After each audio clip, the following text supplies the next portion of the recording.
Hello, everybody, and welcome to the LeanTossup Call of Duty League podcast. This is Major 4, Week 1. We did it. We got through Major 3. We're on the road to the last Major, and I am joined, as always, by my co-host, CDLMetrics.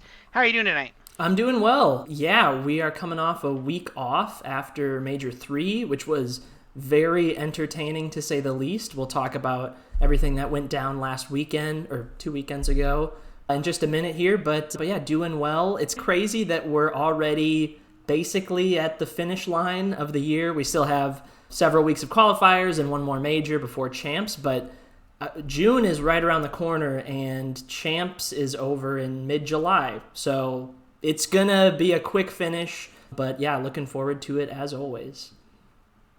Yeah, it is. We're now basically, there are including this podcast, there are 6 podcasts left. That's it for the year. And then the big unknown. Then now there theoretically could maybe be another tournament, that esports World Cup tournament in Saudi Arabia. It has not been announced that Call of Duty is there, but they said more sports would be announced in the future. Maybe Activision goes there. Maybe they don't. I don't know.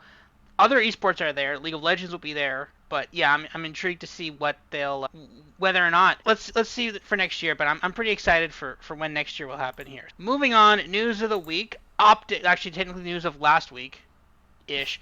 Optic won Major 3. They went 5-1 overall, 17-9 in map count.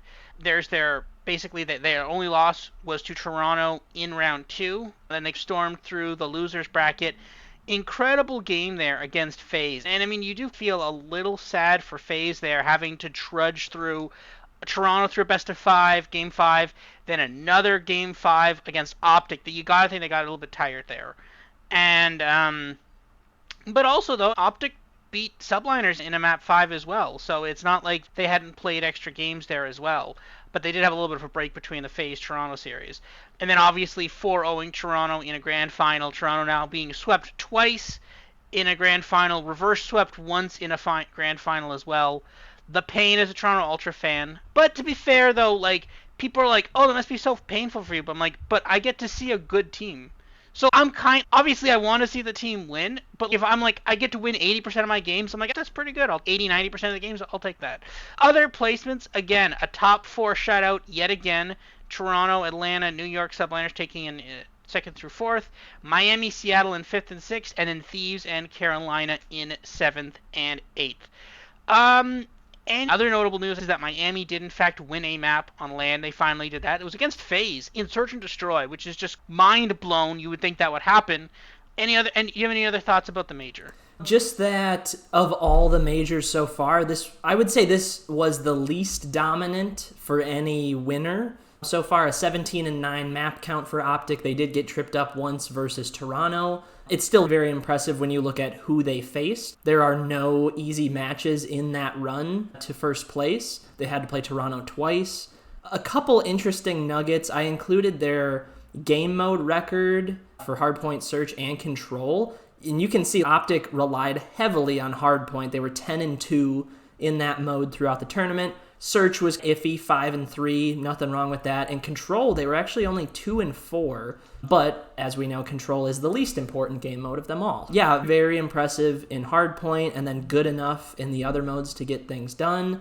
One other nugget I thought was interesting. It was a really good major, I thought, as a whole. I think the grand final was a little disappointing, as many of them are for some reason. It feels like almost every grand final we get is a 4-0 sweep or 4-1 and not really competitive at all. And this was one of those. This was maybe the worst match of the entire tournament, was the grand final, because Optic just came in and took out Toronto pretty easily. But there was only one other sweep all weekend. So yeah, 2 sweeps in 18 matches meant that we had really good matches throughout the weekend. And the fact that we got all 4 top teams placing 1st through 4th is pretty interesting. Yeah, so overall, I thought it was a good weekend. It's always good when Optic wins for, when you talk about fan engagement, things like that. Like, when Optic are winning majors, people pay attention. So this was a big one for them for sure. So we'll see if they can keep it rolling going into Major 4. Yeah, it was actually a really good major, right? You're looking here at some of these games, and this isn't even all of them, right? Obviously, 3-2 versus Subliners, 3-2 versus FaZe, the Toronto 3-2 versus FaZe. Some incredible matches here and some incredible maps and some great moments, right? But no, it was a really good major. It was a they did a really good they put on a really good show. And I'm actually going back and rewatching many of the games. It's worth it to give it a rewatch if you want to. For Boston, Major Maniac in, Pentagram out for Boston. This is another change. Boston did lose at the major, but I think they took them. Who they lose to? Was it Thieves? They took the 5, or who was it? Yes, yep, Thieves. Yes. Hmm. So I thought Boston overperformed. If I remember correctly, Boston definitely, obviously, it's Boston, so they could have had a chance to win the map, and I suspect they could have won the map if they wanted to, but they just didn't. Yeah, they needed to make a change. Don't know if Major Maniac was the change needed, but maybe. Yeah, they needed something. And the thing is, Boston is this team where they're so close. Even before the major, they almost took down Optic, the team that won the major. They are so close. They're this close to being like a half decent team, right? And I'm sure we're talking about standings in a second, but although it looks like they're out of it, they're not actually out of it here. Purge in, Vikul out for Miami Heretics. As a former Toronto fan, this one's a little sad for me because Vikul was a Toronto Academy team player last year. But basically, oh, okay. Oh, so it's also only temporary contract. It's not actually out for, yeah. Go ahead.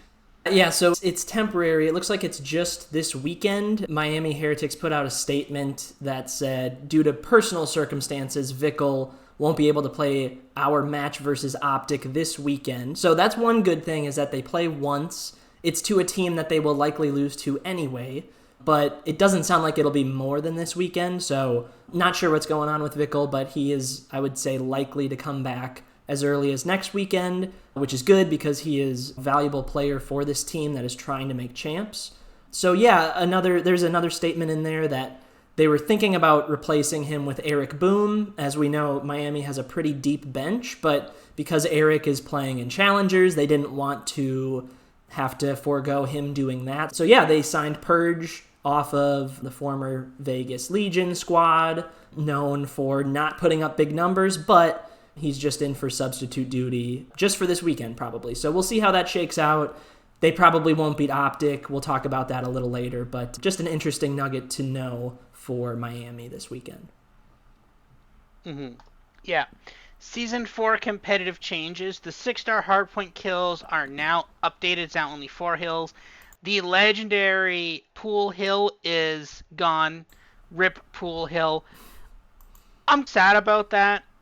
Yes, is it dumb that people are like swimming around like fish, or more accurately seals, and shooting at? Yeah, that's a little dumb. But it was really fun though.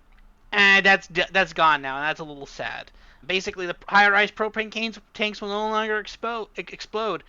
Questions as to why this was in the game in the first place. Were they just like, yeah, we should like add variance to let people die, and then some cruise missile damage radius increase. This is really good because there's a lot of times that people would just not die from cruise missiles anymore. They're like, oh, it was the trophies that were stopping it. Then they got rid of that, and they're like, oh, actually, people are still not dying from cruise missiles. Oops, I guess we should fix that. And then MCW headshot rival 9 damage range buff, and then footstep sounds decreased. What are your thoughts on any of this? Do you see any of this having a big impact or a smaller impact? What do you think? Yeah, so I'm not quite sure if most of this will be in the CDL competitive scene this weekend. I think maybe they'll implement this patch in a week or two, maybe, just because someone commented on Breaking Point's post about this, asking, will these changes be implemented as early as this weekend in competitive for CDL and for challengers? And their response was, community leakers seem to think the 6-star changes will be active for Major 4, smiley face. So I think we're only getting that change, which is a big one. That's a big deal, to change the hardpoint hills for a hardpoint map that is very commonly played now. It seems teams love it, and I like watching it, so that's good. But to not only change the hills, but to take one off completely is a pretty big deal. So we'll see how that plays out. The other changes that are listed, I think, are all good. Footstep sounds are quieter now. That seems good to me. A lot of people will run Dead Silence anyway, so that's not a huge deal. The high-rise propane tank thing is funny. I will be the first to admit, like, when I'm playing ranked play, there have been a couple times where a propane tank going off to kill the person defusing the bomb has saved me more than once. It's funny when it happens. It's another wrinkle to the map, is make sure the propane tanks are blown up before you do anything. But yeah, the fact that they won't explode anymore, or they won't kill you upon explosion, is, I guess, a good change. It is important to note that those red barrels are still going to be all over the map. So high rise is still going to be a very like chaotic, boom goes the dynamite type of map, but it's just those propane tanks won't be quite as powerful. The headshot buff and the damage range buff to the meta weapons, fine by me. Just based on what I've read, it looks like the MCW buff is maybe a little bit better than the Rival 9, which is good because I think most people would say the Rival 9 is maybe a touch overpowered right now.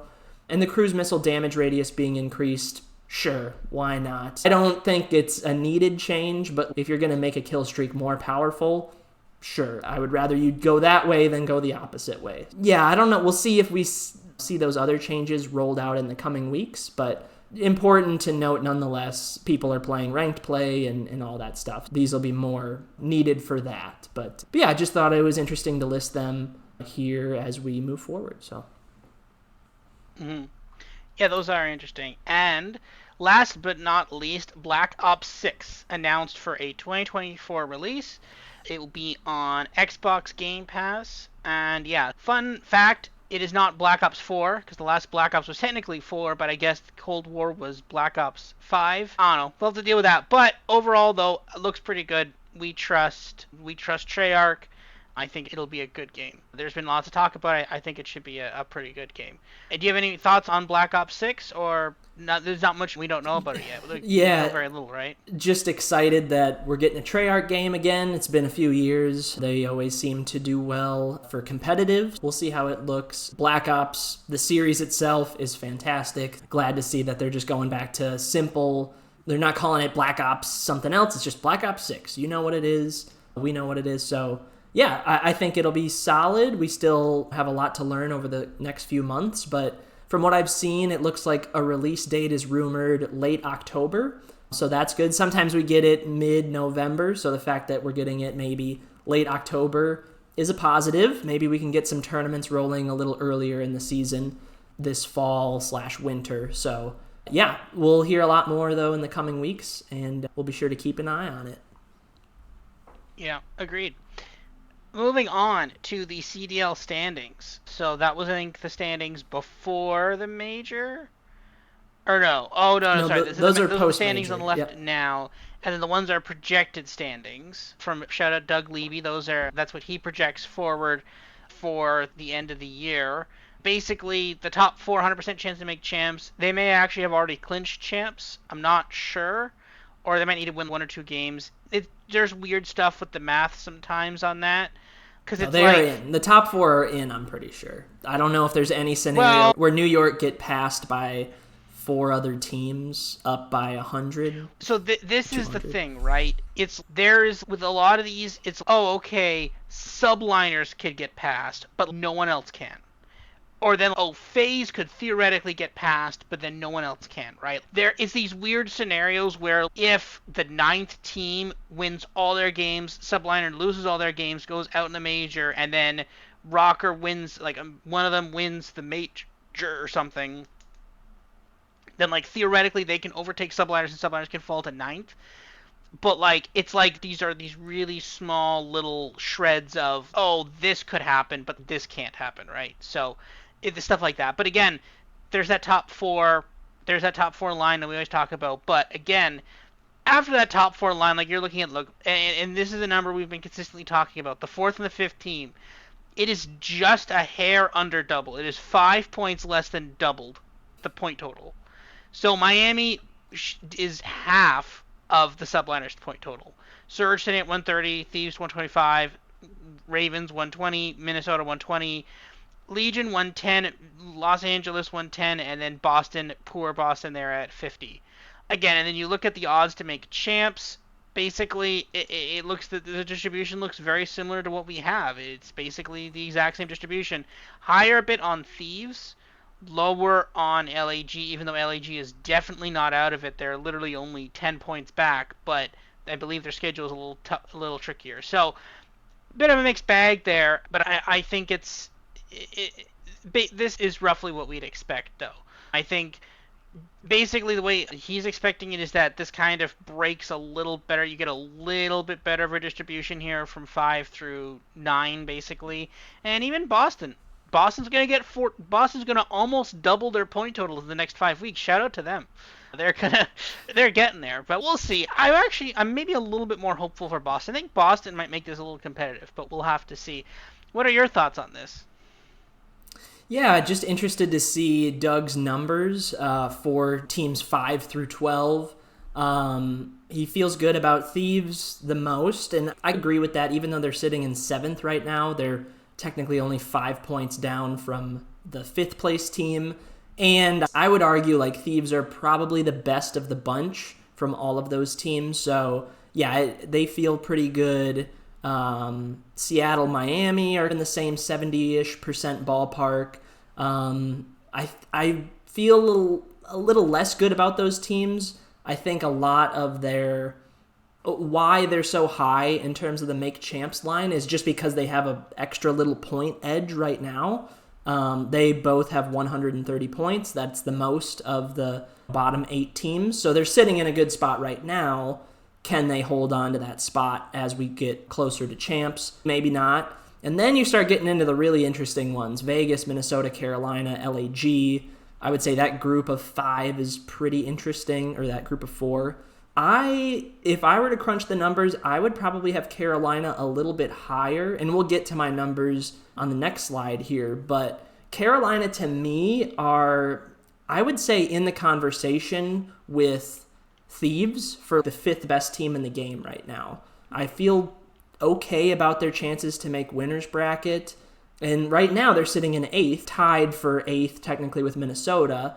But I like their outlook quite a bit. So if I'm looking at Doug's thing, I might flip Carolina and Vegas. But that's not saying much because he has them separated by 5 points. Yeah, a lot of interesting matches to come over the next few weeks. We'll get some really high quality games. We'll get Atlanta, New York this week, and we'll get some of those other top 4 matches. But pretty much any other match where a bottom 8 team is facing another bottom 8 team is humongous for seeding, for the major, and for the outlook for champs. We'll touch on those as we go through them. Boston, yeah, it's looking rough. If you were Boston 2 weekends ago, if you finished like maybe 5th, 6th, you're feeling okay, but the fact that you crashed out and got nothing, it's looking pretty bleak for them. So one thing to remember with Boston, so let's say Boston goes 7-0 in the major 4 qualifiers. That will give them another 70 points. That'll get them up to 120, which is still only 8th/9th. And that's where Carolina and Minnesota are right now. Those teams will add to their point total as we go through this qualifier period. So even if Boston go perfect, they're still going to be below that cut line heading into the Major 4 tournament. So that's how bleak it looks right now. And that's, again, if they go 7-0, which they will not. Good luck, Boston. Hopefully the roster change helps. I'd like to see them make it somewhat competitive, but I worry that they're just too far gone at this point. Mm-hmm. Yeah. Maybe. You never know.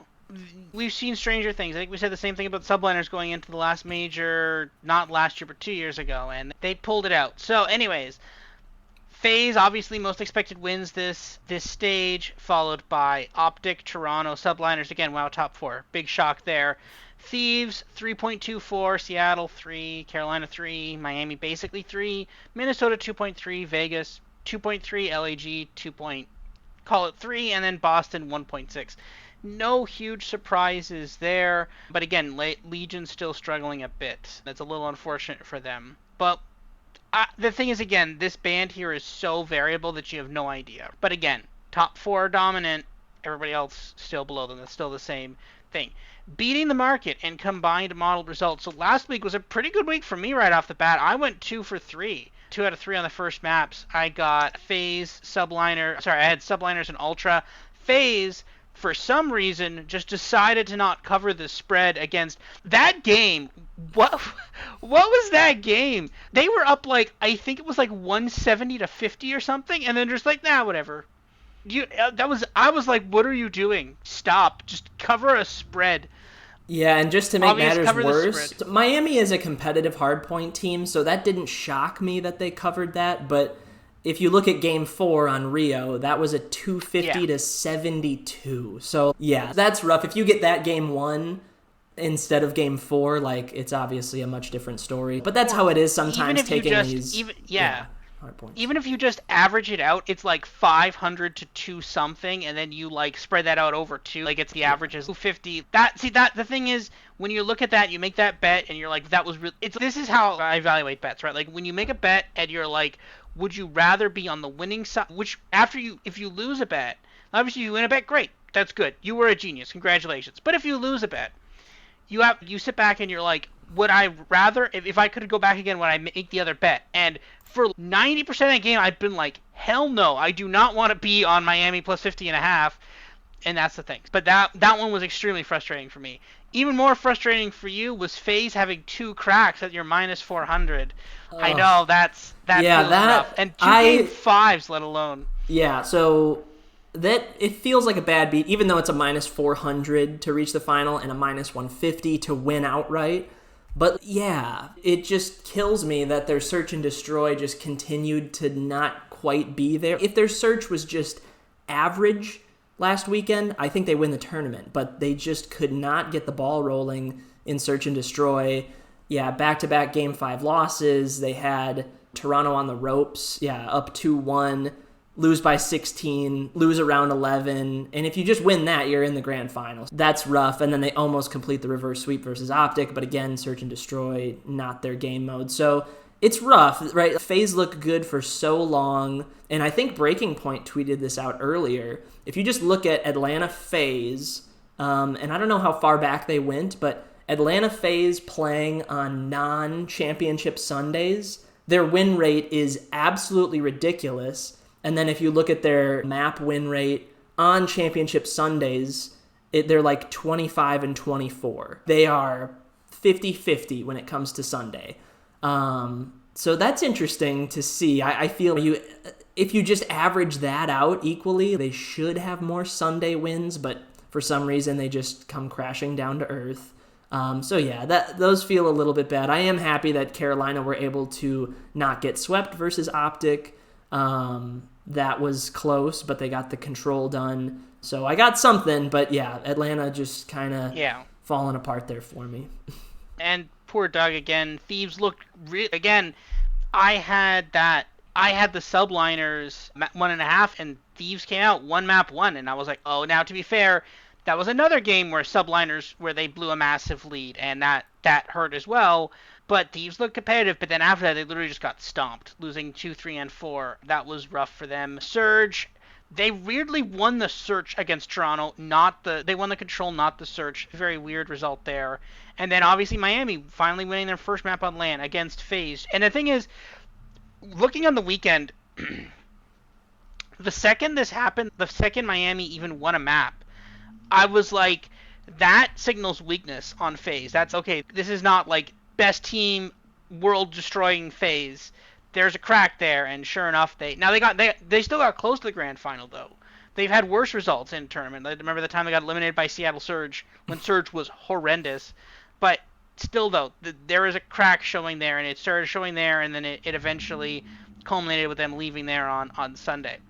Combined model plays. So Carolina did not beat Optic, but they did win the control against Optic randomly, and they covered the 2.5. Toronto map 1. Seattle did not win map 2. FaZe also did not win map 2, and Miami did not win map 1 there. But they covered. I think they both. Oh no, they covered that spread. They did not cover that spread. They did not cover that spread. Race to 1580. It is still close here, guys. This is only a 90-point gap.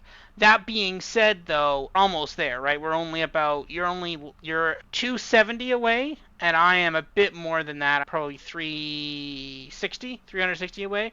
So you're closer to it than me. So this isn't just regular season. This counts the points from Major 4, right? Yes, correct.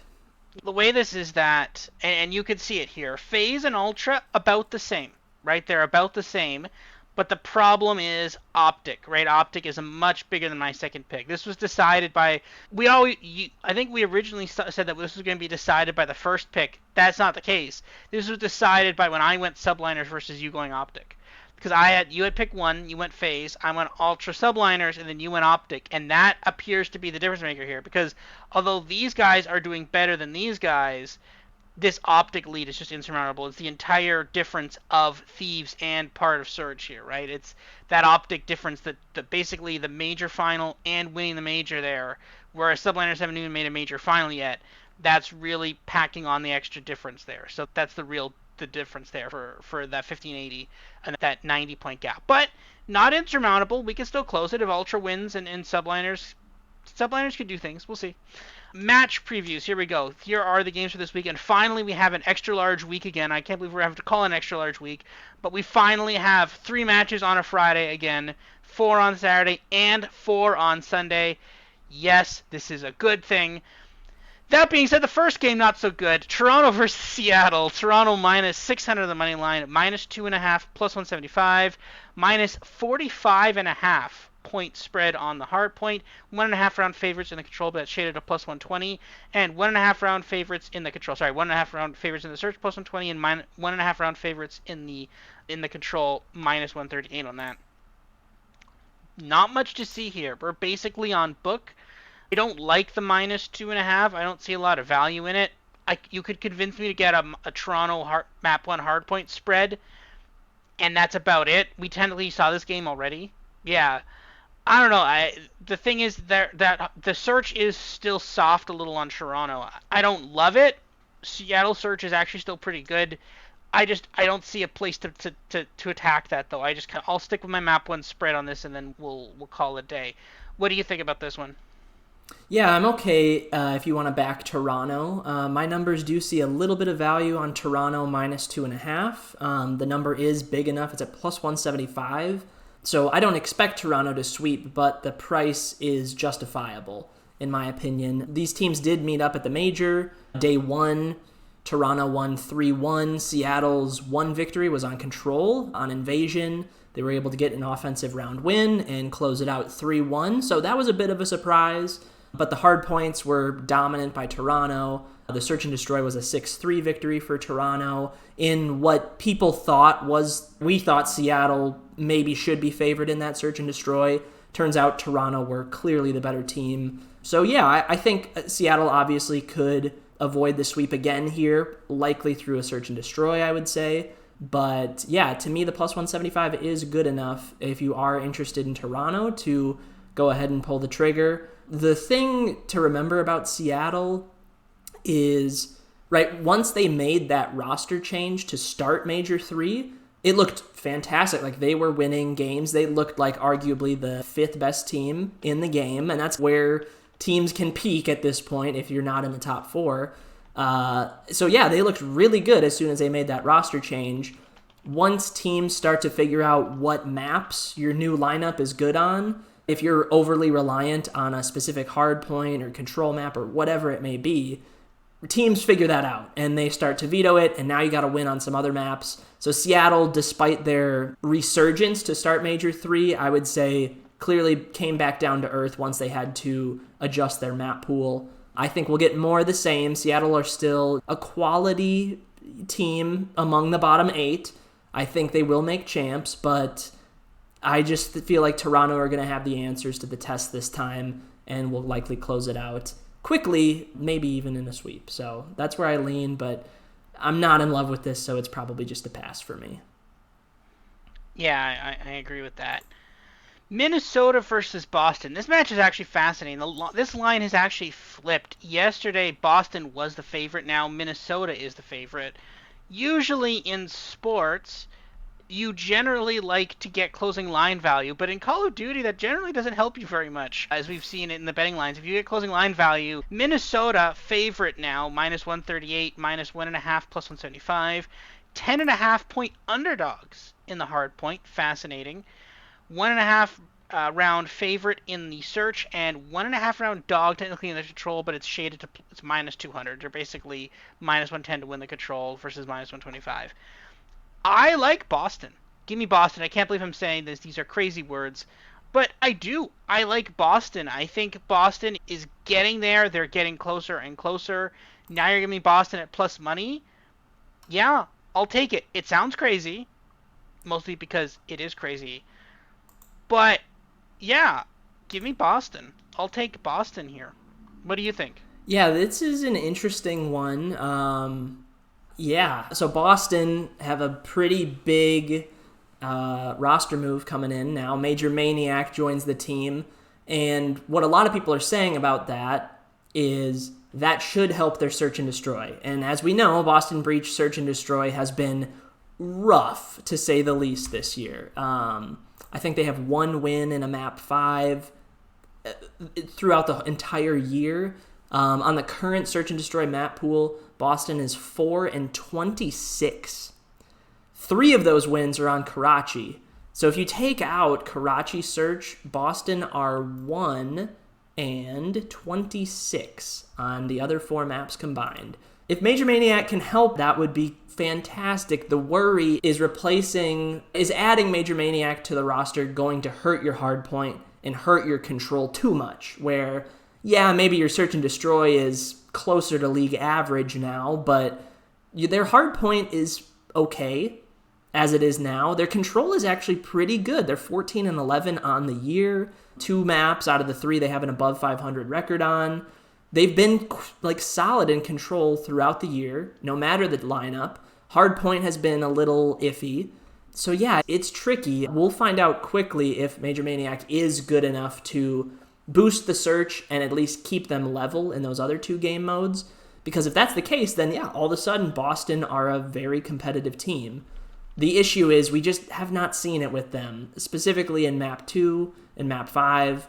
Not to say Minnesota is a clearly much more dominant team than them, but I struggle to make Boston a favorite. I was shocked when I saw yesterday Boston was listed as minus 138. And let's not forget, right, Boston's last match win was, trivia, Robert, do you remember the last time Boston Breach won a match? What day it was? St. Patrick's Day. St. Patrick's Day, March 17th. That's the last time. As we record this, it is May 29th. So I get it that they might be a better team with Major Maniac. They might be a better team than Rocker even, but I gotta see it first. I just have to see it. So that being said, I think Minnesota map 2 makes some sense. It's only minus 150. If you want to take them to win in around 10 or earlier, that's okay too. Because maybe Boston Breach's search is better, but maybe not. Maybe it's the exact same thing we've seen all year. But yeah, I lean Minnesota probably in 5. Probably a 3-2 victory, which if you're a Boston fan, you're used to hearing that. But yeah, this is definitely one that Boston could win. No doubt about it. This is a very beatable team, this Minnesota team. So yeah, very important to say the least in terms of major qualification and qualification for champs. Minnesota is right on that cut line. Boston Breach would love to play spoiler against anybody. So, yeah, please get it done, Minnesota, but I do worry ever so slightly. Yeah, I agree, but I don't know. I think Boston's ready to make that jump into a team that wins games. Next up, again, we now have 3 matches on Friday. Huge difference. Ravens versus Gorillas. Ravens minus 275 on the money line, minus 1.5, minus 120. 22.5 point favorites in the hard point. 1.5 round favorites in the search, and 1.5 round favorites in the control as well. I like LEG a little bit. I definitely see some value on the plus 1.5, a little bit on the plus 200. I don't like LEG as much on the hard point, but I do like them in the search, and I do like them in the control. I think do you like Carolina here, or is this kind of just pass if not for LEG? Yeah, it's a pass for me. I don't know, it's tricky. I was a little surprised at first to see that my numbers were as close to market as they were. Because just reading, like, oh, Carolina is a minus 275 favorite against a team that is not that far down in the standings compared to them, like, it took me back at first, but after I crunched the numbers, I thought it was justified. Like, to me, it's hard to make a case in any mode that LAG is the better team. I have Carolina as a 60-40 favorite in pretty much anything we play, which means hard points are likely to split, search and destroys are likely to split. So it comes down to who wins control, and I do think I give the edge to Carolina ever so slightly. So it wouldn't shock me if LA Gorillas get the win here, but just based on how the vetoes go, I think Carolina is in the better position here. They've been the better team as of late, so that helps them. No roster moves as it stands now. I think we're rolling with the same teams we had at the end of Major 3. Yeah, I just like Carolina more, but the prices are just a little too high for my taste. So I lean Ravens to win, probably 3-1, maybe a 3-2 if LAG are coming out hot. But yeah, it feels like a Ravens win to me. I think I'll take the LEG there, but I'm not the most confident in that. Now, LEG plays again that double Friday night, Saturday morning game split again. No idea why this happens. Thieves minus 334 on the money line, minus 1.5, minus 150, 32.5 point favorites in the hard point. Large hard point favorite there. 1.5 round favorites in the search and 1.5 round favorites in the control. Yeah, you see my graph is just completely different than the other graph. My model weirdly loves LAG against Thieves, and to be fair, I think they've beaten them like once ever. It's a weird thing that happens. LAG just randomly is able to beat LA Thieves sometimes, and I'm not necessarily saying that would happen here, but he's a team that I've liked, and I think who they play round one losers bracket. Who they play at the major? Was it Carolina? LAG played. Where are they? They played Carolina. Yep, 3-1. Yeah, and Carolina they lost what win. 3-1, right? Yeah, and now I was on LAG there, and I think LAG did a little worse than they had expected. But LAG had done the last couple of weeks before the major, and then they just again went 0-1 out. But I think LAG could be on a little bit of a rebound here. They were doing well, then they did not great at the major. They could make a decent impact this weekend. Let's see, but I do here. Your model is on no one here. Are you just leaving this one alone, or are you going to take a shot here? Yeah, LAG is my preferred team in this matchup specifically, and I think the best way to describe it is we just talked about Carolina versus LAG. Now we're talking about LA Thieves versus LAG. To me, Carolina and LA Thieves are pretty close in terms of how I power rate them, but the prices in this LA Thieves match are way further out. If you're going to take LAG in a game, I much prefer them on this Saturday morning game as opposed to the Friday night game. As I've gone throughout the year, that whole playing with a rest advantage thing has faded away. It was pretty apparent early in the year, but as we've added more games to it, it really is a wash either way. You still would prefer to be the team that has a slightly better rest advantage or whatever you want to call that, time to prepare, but it's pretty negligible at the end of the day when you just look at how teams have covered spreads versus not. That I'm starting to push aside and just say, what do I think about this matchup specifically? And in this one, yeah, I do think LAG are more competitive in hardpoint than the market seems to indicate. I think Thieves are the far superior search team. And then Control, I would lean LA Thieves just based on how the vetoes are likely to go. I have Thieves better on 2 of the 3 maps than LAG. Unless we get something crazy, I expect Thieves to be a pretty nice favorite in map 3. But that being said, LAG's hardpoint scrappiness, whatever you want to call it, could carry them to force a game 5 just through hardpoint alone. LA Thieves have shown some weakness in hardpoint. LA Gorillas have shown some fight lately in hardpoint. So yeah, I think it's very plausible that LA Gorillas force that game 5. It's tricky though, because at the end of the day, I do think Thieves win the game 5 if we get there. But yeah, I expect a tighter match than what the market seems to indicate based on the prices, for sure. Yeah, I think it could be a little bit tighter, but yeah, the question is, was the LAG team we saw before the major LAG, or was that just was that a knockoff, like just a one-off? Now they're going back, they're regressing a bit. Was that the major, or are they going to go back to that form of what we saw before the major, and they just got unlucky at the major? That's the real question here. Saturday, match 2, Legion versus Ultra, a minus 1,000 favorite on the main line, minus 2.5 plus 125, 42.5 point favorites in the hard point, 1.5 round favorites in the search, and 1.5 round favorites in the control. Yeah, I'm on market here. Not a lot of discrepancy. I Legion plus 2.5, but to be fair, that's already a pretty large favorite already. Liking a minus 175 is not particularly, like, oh, breaking news here, right? So I'm staying away from this one. I don't even know if I'm gonna take the hard point on this. If I was taking a hard point, I might actually take the Legion hard point spread, but not Legion to win the hard point.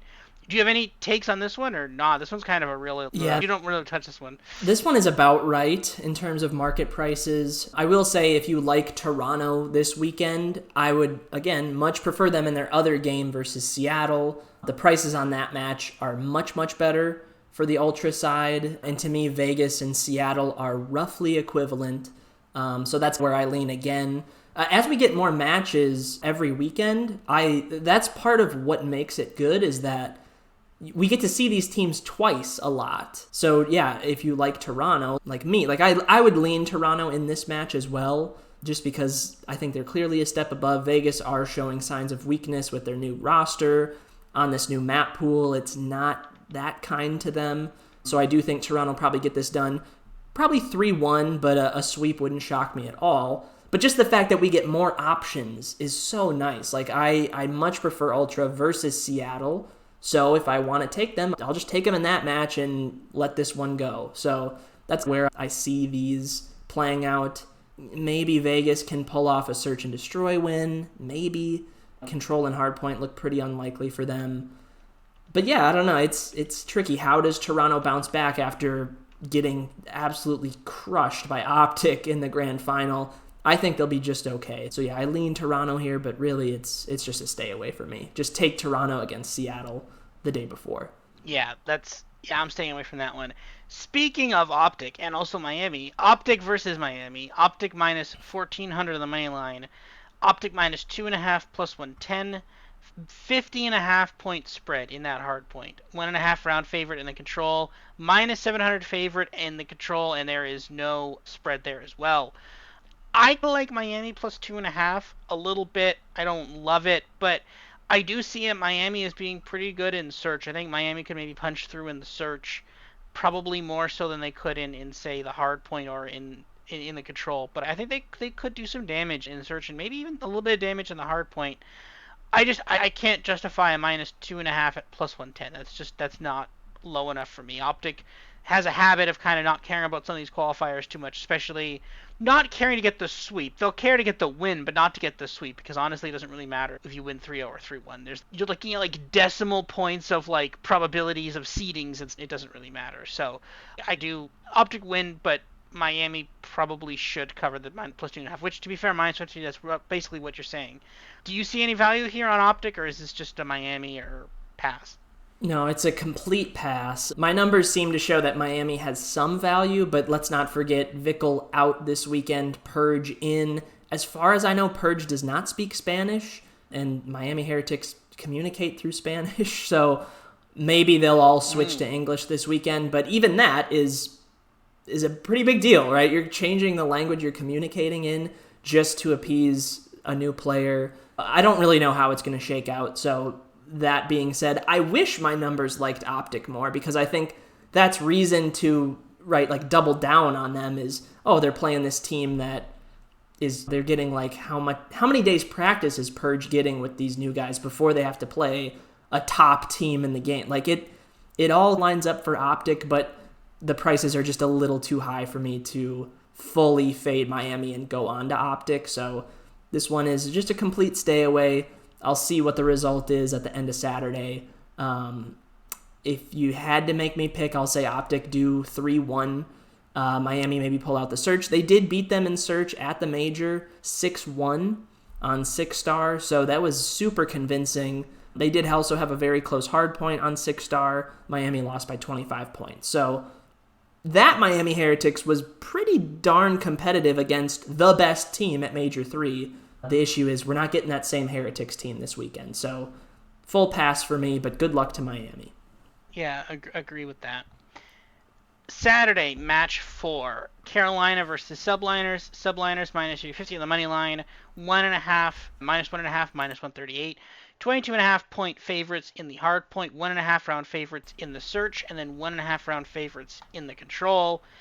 Yeah, this is a stay away from me. You have some slight value on Carolina, but like we're like decimal points of value here. Nothing to write home about, if as I would say. I this is a pretty hard pass for me. I think I have the minus 1.5 priced exactly at 500, basically 50-50, right? You're giving me plus 100, which is exactly what that price is, but subliners are minus 138, which is minus 138 obviously is not plus 100, but like that's basically even, and I'm not touching that. That's not worth it. That's not a worthwhile price for me to look at that. This is probably another pass one for me as well. Do you see anything here, or nah? I Uh, think no. it's tricky. Hard point. Carolina in map 1, I think, is absolutely playable.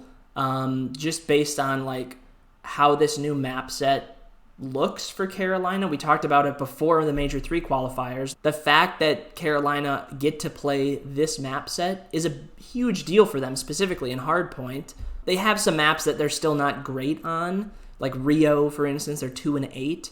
But you look at the new map 6-star and Vista, combined they're 4-4, which for a bottom 8 team, being 500 in hardpoint is fantastic. And then you look at Karachi and Subbase, 11-7 combined on those. So hard point to me, right? These teams are neck, and your numbers seem to indicate that as well. Like, it's pretty much a 50-50. I would expect these teams to split if they play 2 of them, and maybe that comes in game 1. So Carolina plus 150 in map 1, or if you want to take them to cover, that's okay as well.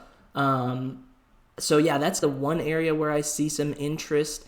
The control, my numbers seem to indicate control might be winnable for Carolina, but after you look at the vetoes and how they play out, they're either going to have to play a high-rise control, and to me, New York are the best high-rise team, unless some weird veto happens. Maybe they get Karachi, but New York just don't like to play that, and they're not so good on it. So I worry with Carolina, you're going to have to play the best high-rise control team that we know of, and if that's the case, yeah, I don't know, maybe a 30% chance you win, maybe.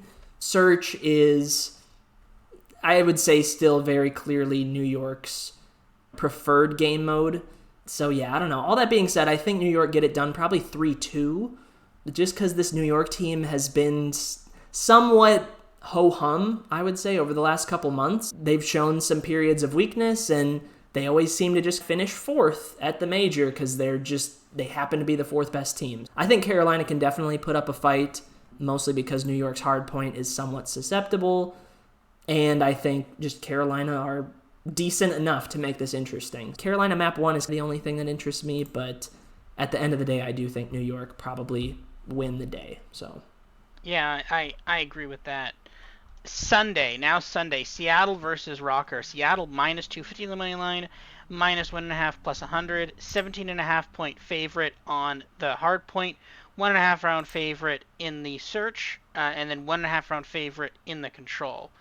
Yeah, I weirdly like Rocker here. I think we both do. I think we're both just generically out on Surge, right? Like I think people are like, oh, Surge is like this interesting team that could be good, but I don't see this team as they're not consistent enough. Hook is not consistent enough. 04 is great. Abuza is great, but the team as a whole is not consistent enough.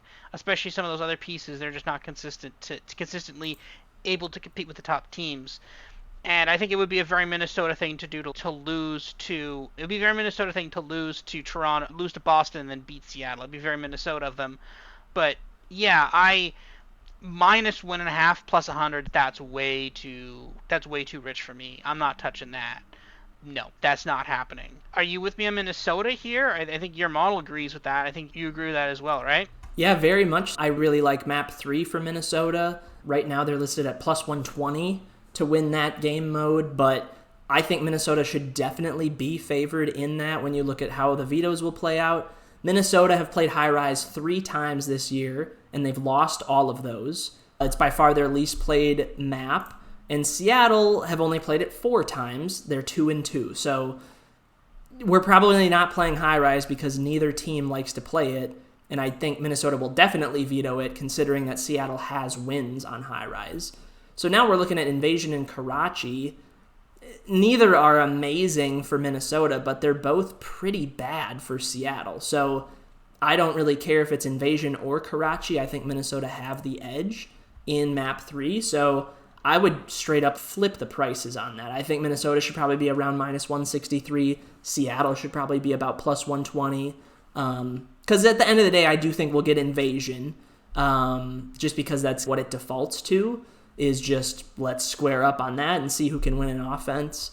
But yeah, I have who I think is the favorite at a plus 120. So map 3 I like quite a bit. Map 1 I also like for Minnesota. So if you want to play the Minnesota plus 1.5, that's fine. If you want to flip that and go Minnesota minus 1.5, that's cool too. Minnesota map 1, their win-loss record is pretty bad, but they're keeping it close a lot against some really good teams. Seattle definitely a step down in competition. I think Minnesota can be competitive there as well. So yeah, I think Minnesota probably lose, but keep it really close and force a game 5. So that's where I'm at. Yeah, agreed. Boston at LA Thieves. Thieves minus 225 on the money line, minus 1.5 plus 110. 20.5 point favorites in the hard point, 1.5 round favorites in the search, and surprisingly 1.5 round underdogs in the control. But again, that's shaded to minus 275. They're minus 110 to win the control. I like Boston. My model has become a Boston fan in the last week or so. Um, what do you think about this? I think you think Thieves are a good, okay, relatively, comparatively a good team. I don't know. This is again, I think Boston is a little primed for a breakout, but we'll have to see. What are your thoughts on this? Do you see Boston making a game of this, or do you just see Thieves running away with this game? Yeah, so this one's interesting because my model does see value Boston map 1, Boston map 3, and I do think you can absolutely play those if you want. But, and right, Boston's struggled so much in search that LA Thieves minus 188 looks like a screaming value. I would rather play that probably minus 1.5 rounds in map 2.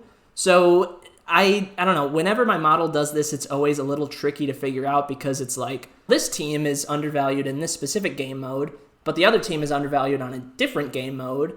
And then let's see how that works out when you look at the money line versus the spread. It all gets convoluted. I would just prefer to play this straight up map to map. And again, to me, until Boston show that they can compete in search, I'll just take the other team to win search and destroy. So that's my favorite play in this is Thieves to win search by a round and a half or more, or I guess by 2 rounds or more. But again, this is a winnable one for Boston. It's not against one of those top 4 teams, but it is against a team that I think is better than Minnesota in LA Thieves. So if Boston is going to win this weekend, it's likely to be Friday in their first match versus Rocker. But Thieves have shown enough weakness lately where it wouldn't shock me if Boston can get by with winning like a 1-3-4, or maybe they get a search win in there somewhere. Maybe it's a 2-4-5 or a 2-3-4, something like that. But yeah, it's all dependent on if this team can compete in search, and I just don't know yet, so I'm going to act like they're not. But I don't know. We'll see. These odds could shift quite a bit based on how that Boston-Minnesota game goes on Friday. So curious to see how much the odds shift on this one. But yeah, at the end of the day, again, I lean LA Thieves probably in a 3-2 fashion. Yeah. Yeah, I do like Boston to cover. Maybe not necessarily win, but cover is definitely on the table. Sunday, match 3, FaZe versus Subliners. FaZe minus 500 on the money line, minus 1.5, minus 188. 37.5 point favorites in the hard point, 1.5 round favorites in the search, 1.5 round favorites in the control. And yeah, I am pretty much on board with all of that. Not as much in the search. But again, we actually literally just saw this match. We literally just saw it in the major. I think it's very possible we could just see a repeat of that. At that point, FaZe was minus 1.5, was minus 163. The minus 1.5 was never really in doubt there at the major, and I think you could maybe see a repeat of that here a little bit. Yeah, that's my take on this. What's your take on this one? Do you see anything whatsoever that could suggest New York Subliners coming back in this one and making a game of this or not? It feels like New York's only path is probably a 2-3-5 win, or I'm sorry, 2-3-5. Win both searches, right? FaZe have shown their search has not been great lately. New York's search is good enough to win 2 games, I think. And then maybe control goes your way if you square up on invasion and you win your defenses. That seems to be the easiest path here. Yeah, I mentioned it earlier. There were only 2 sweeps at the major. One was the grand final. The other one was this specific game. Atlanta won by 102 on hardpoint. They won in round 10 in search. And they won in invasion 3-1. So it really wasn't close at all, considering like how these teams are talked about, right? Oh, they're both top 4. We should get a good match. And it was one of the worst ones we saw all weekend. So yeah, it really feels like FaZe get this done pretty quickly. I think New York are capable of taking a map, but I would much prefer to have Atlanta minus 1.5 than New York plus 1.5. That's where I lean. The prices are a little high for me, so maybe if they come down, they could be interesting. But as it is now, I think the only thing I'd be willing to play would be like FaZe hardpoint spread map 1. That seems like it might be good value, considering they just won by 102. And FaZe's hardpoint was, I would say, of all of their game modes at the major, probably their most reliable. Like, they had some tough losses in there, specifically that Toronto loss by 16 in the winners final. They split versus Optic, who were fantastic in hardpoint. They crushed New York, as we mentioned. Yeah, that's the one area I can point to with FaZe specifically is hardpoint game 1 spread, but everything else seems priced about right. Yeah, probably a FaZe 3-1. Yeah, that sounds about right. But that's where you just that minus 188 you can. We'll see. Last match of the week: Optic versus Vegas. Optic minus 1,400 on the money line, minus 2.5 plus 110. 47.5 point favorites in the search. 47.5 point favorites in the hard point, 1.5 round favorites in the search, 1.5 round favorites in the control. Yeah, I'm not deviating much from market here in terms of my model. I like Legion a little bit, especially in the hard point. But outside of that, I'm not seeing a lot of love. I don't have a lot of love for Legion here. Do you see? The thing is, the plus 2.5 it looks attractive, but it's minus 150. So you got a bit of a trade-off there.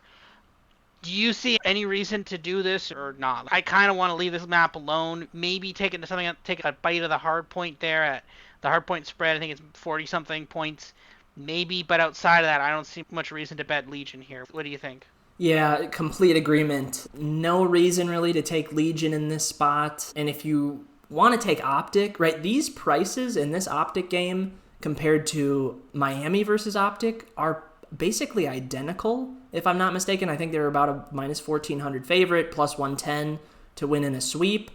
And again, I would rather, if I was interested in Optic, I would just take them versus Miami, who are probably, at least this weekend, a worse team than Vegas Legion, considering they have a new lineup with someone who probably doesn't speak Spanish. If you like Optic, just take them in that Miami game. I'm plus 110 to win outright is fine with me. Or plus 110 to win in a sweep, totally fine. I think if that number was on the other side of plus even or plus money, like, then it's maybe not so much. But the fact that you're getting plus 110 is actually decent. So the odds I could see shifting on this quite a bit as we get closer to match time. But as they stand now, I think they're a completely justifiable price if you want to take Optic. Yeah, my one caveat would just be just take them against Miami.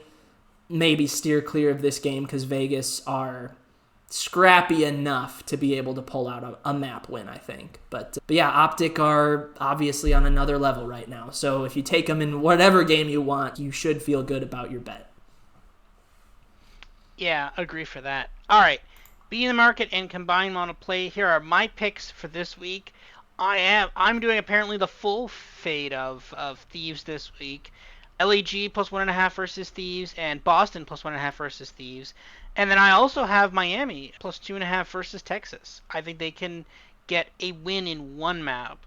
You have Minnesota map 3 versus Seattle, and that's nice to pick on them there. And you have Thieves map 2 minus 1.5 spread versus Boston, so win that by by 2 rounds.